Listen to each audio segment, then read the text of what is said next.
Hey guys, good evening. Good evening to all of you and welcome in this session of Oliveboard. This is Dr. Pradyumna Sharma this side and today we are having a small discussion on that orientation related to the Crackers batch in an English medium batch. So if you have not started your preparation till now, you can start preparing through the Crash plus Cracker batch. You can follow this particular batch for a systematic preparation related to the concept and MCQ. What will be the agenda of our today's discussion? It's related to the orientation or small introductory part that how we will be covering things in this particular paper. See, when we talk about the crackers batch, a simple and the most important thing that this is a multiple choice question batch. This batch is relevant for you when you have the clarity of concept. You have already gone through the concept, you have studied the concept thoroughly.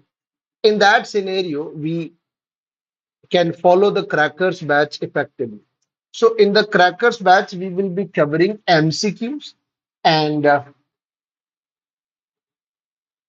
almost around uh, 800 MCQs, around approximately, maybe few more, maybe few less, but around 800 MCQs, around 200 MCQs of each module, module A, module B, module C, and module D. 200 MCQs from each module we will be covering in this particular batch, and we will be covering all the topics, all the key concepts which are highly relevant for the exam through this particular batch.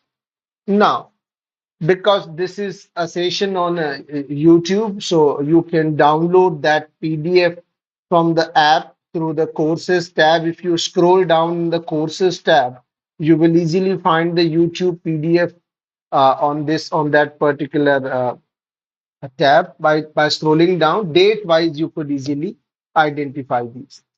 Now, in this particular batch, before moving forward, let's have a quick insight. Let's have a quick look to the syllabus.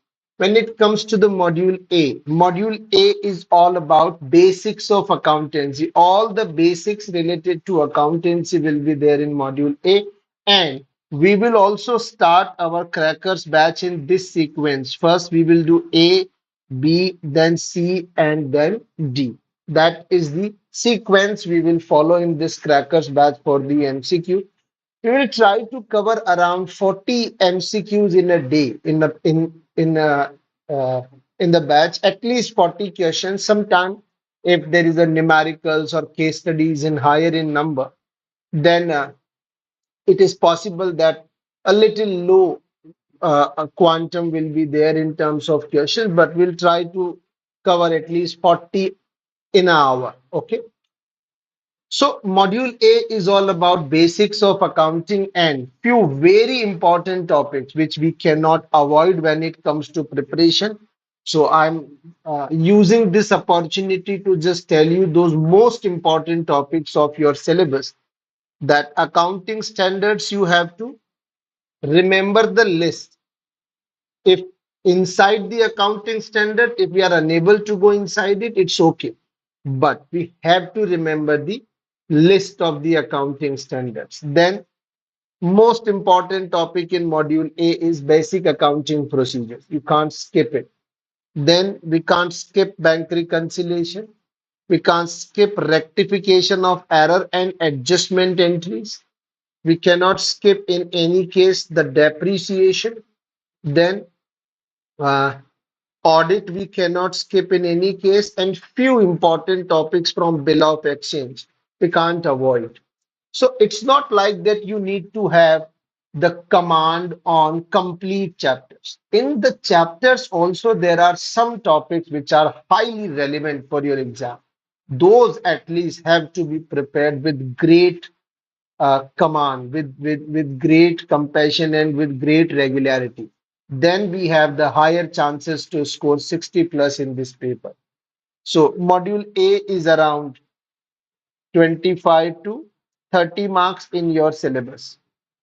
Then when we talk about the module B is all about again for the financial statement. That's the advanced level of accountancy and the weightage is around 20 to 25 marks. It have a comparatively, it have a lower power in the paper in compared to the module A. Okay. Then what are the important topics in that? So some formats in final accounts, formats.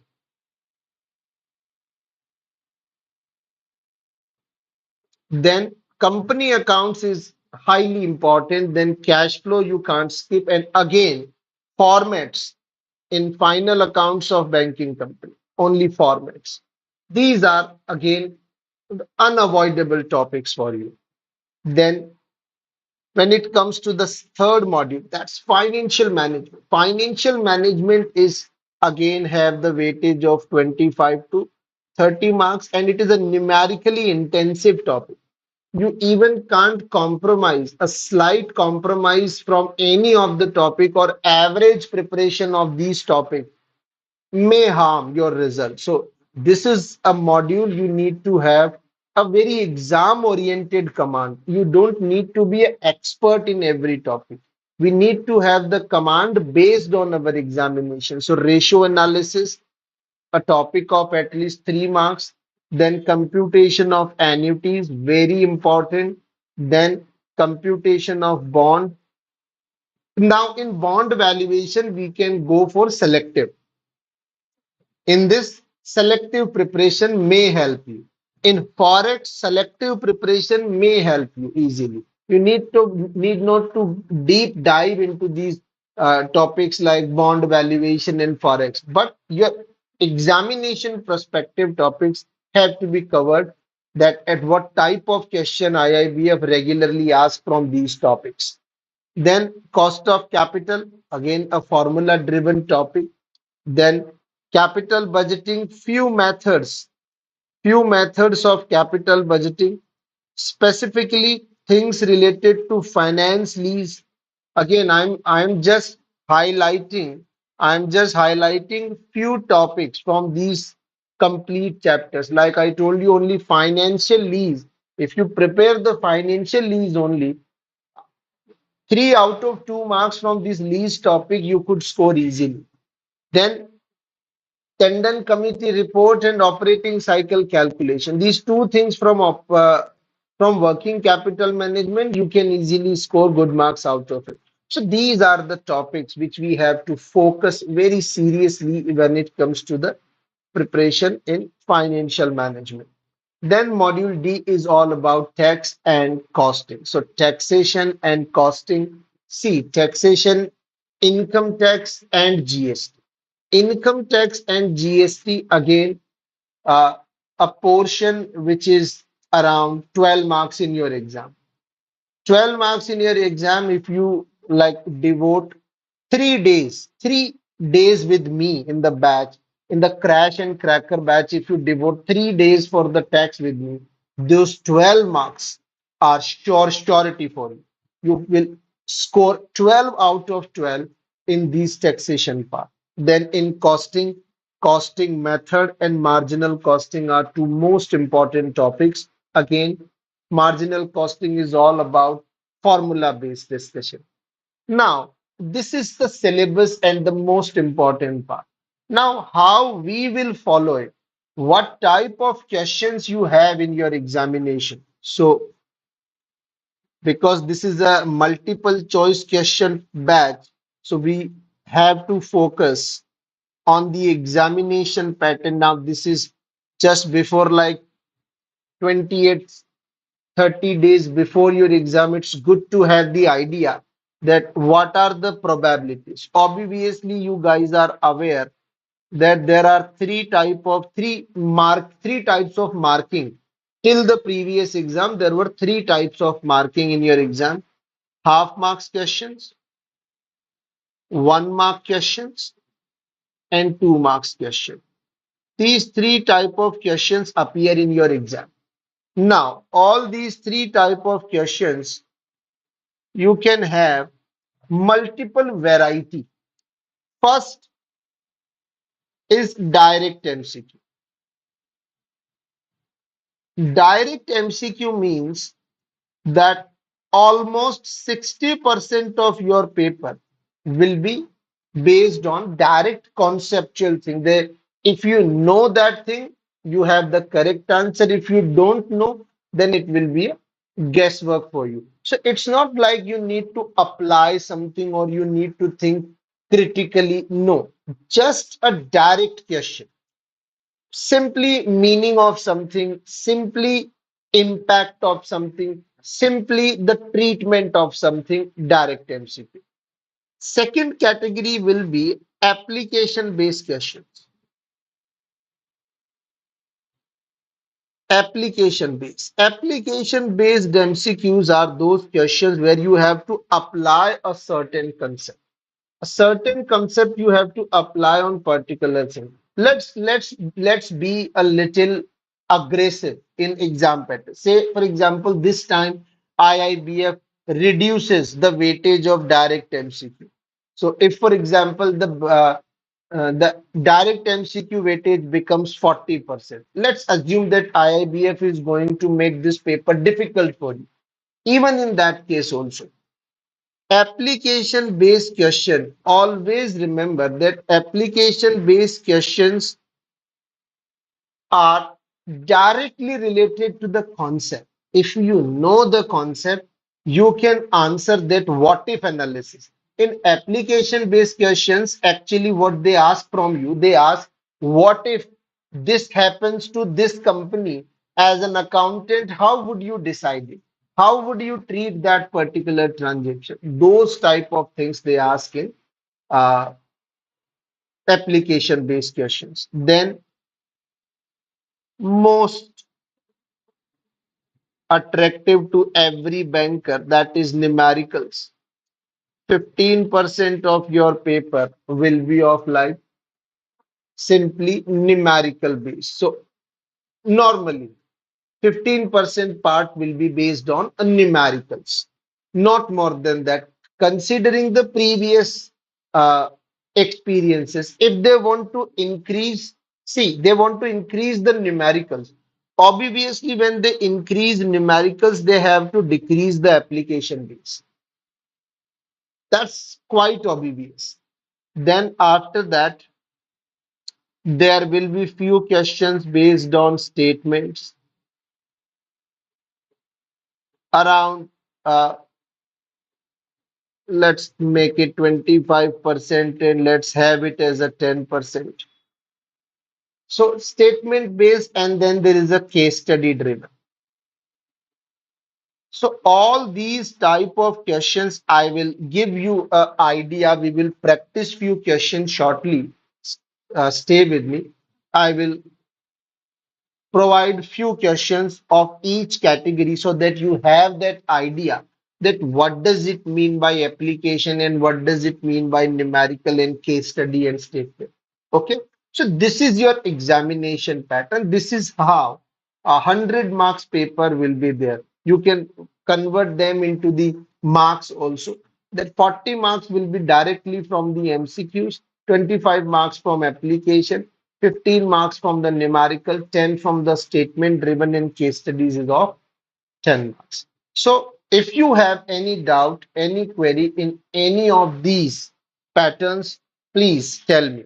And please do like the session if you have some good idea through this session. Don't forget to like it. Please like the session. That will give me some motivation to keep providing you sessions for the English medium channel also.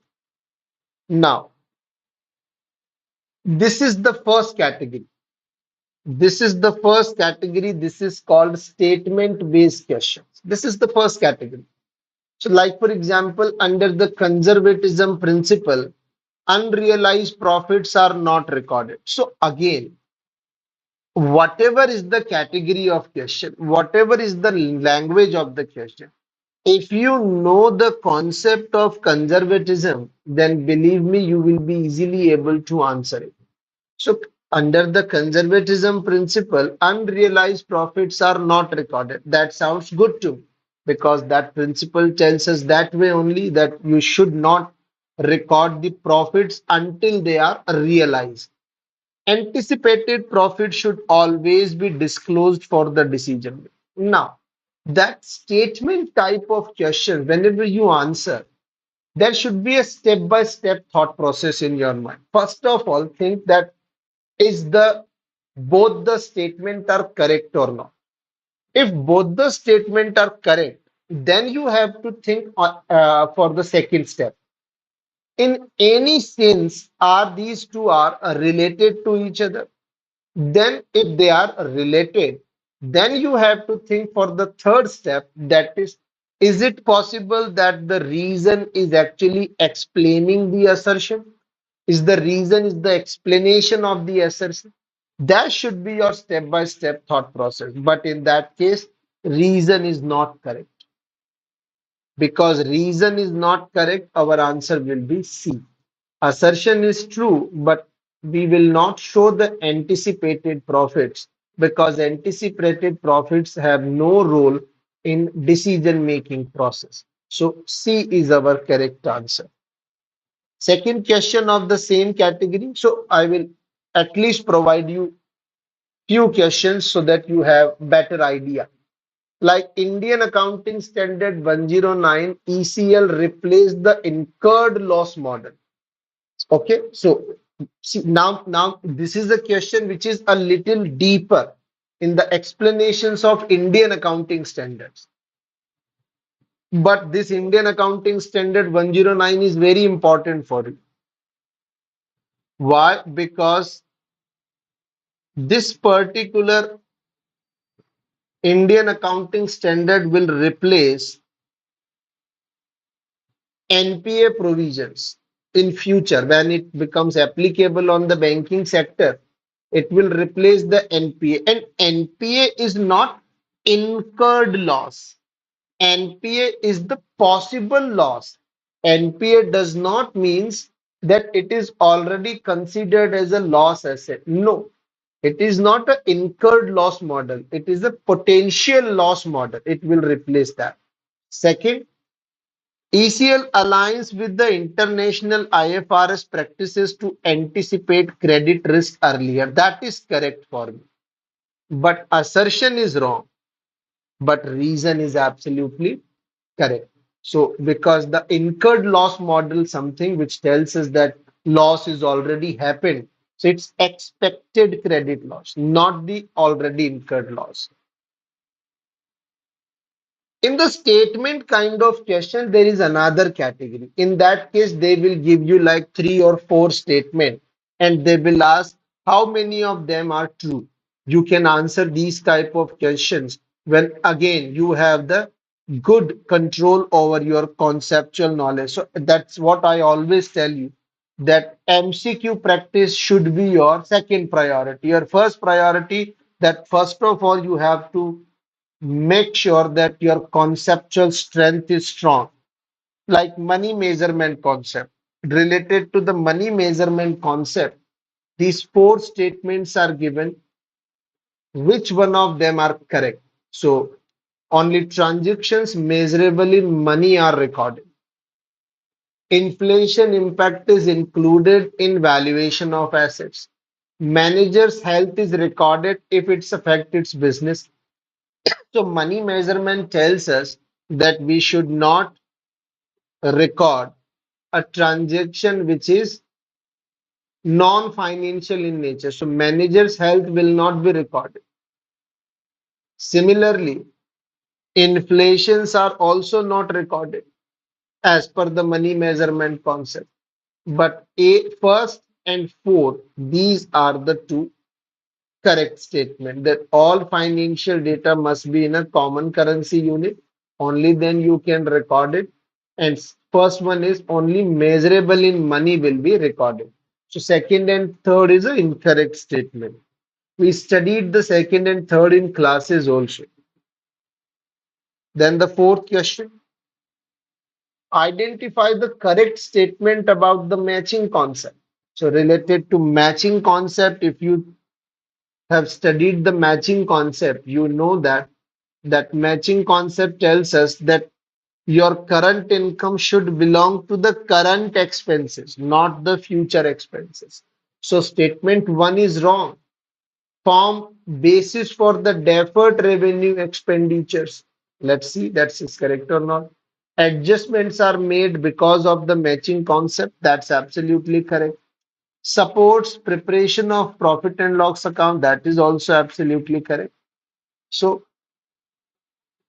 because a expenditure which do not providing all its benefits in the current year, we transfer its benefits to the upcoming periods also. That's why it is called deferred revenue expenditure.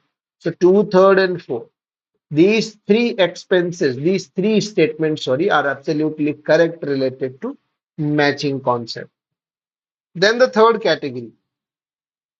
Third category is like that is what we call it as a case study. That small case study, or we can also call it as an application based question. See, a company buys machinery for 10 lakh rupees, incurred 50,000 in the transportation and 25,000 in the installation, but it records the cost at 10 lakh rupees. What accounting concept is violated here? So when we study the accounting concept of cost, when we cost accounting concepts are studied, we always tell that any expenses until the machine or asset is put to use, we will add that cost into the machine's cost. So that 25,000 and 50,000 and 25,000 both should be added into that. 50,000 should also be added here and 25,000 should also be added here. Why? Because cost concept tells us all expenses till asset is put to use. All expenses of that category should be added into the total cost. That's B is our correct answer. Then again, a small case study. Uh, An unlisted company with 300 crore net worth prepares its statement as per the traditional Indian GAAP. It does not disclose deviations from Indian AS. Identify the non-compliance. That what particular thing is non-complied here. So again, it's a case study. They have provided you a situation. Now you have to solve the situation accordingly.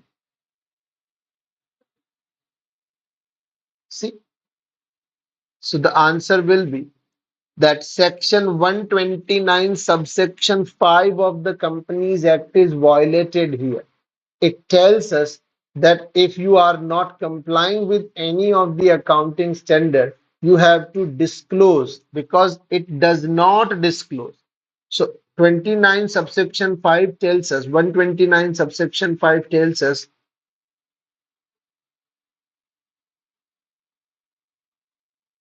to disclose deviations. Then direct question.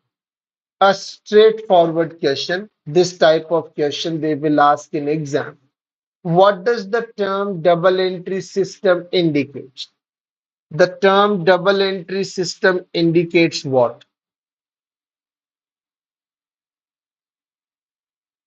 So a double entry system indicates that a transaction affects two accounts straight away. It affects the two accounts straight away. That's the double entry system. Again, a direct question, which is not a type of transfer pricing. Just give me 1 second. You just answer this one.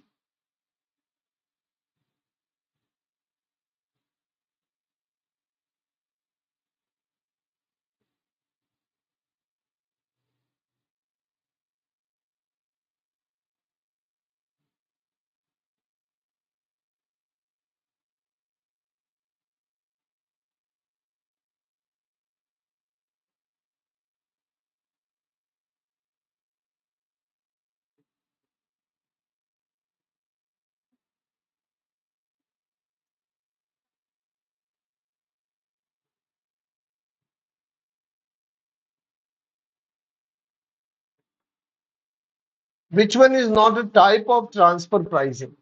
So when we talk about the transfer pricing methods, comparable and controlled price is a transfer pricing method. Now, transfer pricing means when one department of the same organization is transferring some goods to another department of the same organization, that at what price we will transfer that particular goods to the another department. Direct market method, transactional net margin, resale price method. In this, there is no such method called direct market method. There is no direct market method kind of method in this particular uh, transfer pricing concept. Then question number 9 is, again, it's a direct question, that fair value accounting aims to what? When we talk about the fair value accounting means that whenever you record a transaction into your books of accounts, you should record that transaction at real time market price, that at what price you can sell it immediately. It's not at what price it is available newly in the market. No, at what price you can sell it in the market. You should record your assets at that particular price in the fair value accounting concept. Then numerical category. So you can observe that we have covered, see, we discussed about that we have covered the direct MCQ. We have covered the application based MCQ. Now, in the last question, I will explain the numerical also. We have covered the statements, and application and case studies will collide with each other. So case studies are like that 10th question you can put into a case study category or in a numerical category also. There is a machinery of 1 lakh rupees. Depreciation rate is 20% per annum. Method is also given here. Even if method is not given, we should always assume that it's a WDV method if a method is not given. What will be the book value? Now they are asking about book value. So don't be confused. Book value means the WDV method. Because at the end of the third year, at the end of the third year, at what price we will record that machinery in the books of accounts? That's why it is called book value. So 1 lakh rupees minus the depreciation of first year 20%. So WDV for the first year, then 20% depreciation of the second year. That's the WDV of second year. Then 20% from 64,000. That comes our answer 51,200. That is WDV of third year, and that will become our book value at the end of third year. So 51,200. A will be our correct answer. This is how this type of questions will be there. So this orientation session is just for the purpose so that you guys become aware that when we go into this particular batch, we will be covering each type of question on a daily basis. There will be few direct questions, few questions based on application, few questions, every pattern. So you can say that on daily basis for the next 1 month, you will be appearing a 40 questions test in the class. You will learn the answer. Whenever you need an explanation for any question, I will provide that also to you. So if you are not already enrolled into the batch, you can join me through the Super Elite plan. You can use the PDY code to join me through the Super Elite plan. You can join through the all-in-one batch also. That is Crash and Cracker Batch is also there. And only if accounts paper is there in your this November attempt and that particular paper is still pending. So you can join me through the master batch. I am available on Oliveboard app in both Hindi and English batch. So if you are comfortable with the bilingual, go with the AFM master batch. And if you are comfortable with English, then obviously master batch of English would be a great choice for you. So if you have liked the session, please let me know through your likes and through your comments. Tell me that if you have any kind of query, any kind of doubt, let's meet in the batch from tomorrow. Morning 7 a.m. will be our English medium batch lecture. So on daily basis, we will meet at 7 a.m. in the morning. Thank you guys. Have a great evening. We'll meet tomorrow in the batch. Till then, bye bye. Have a great night. Thank you.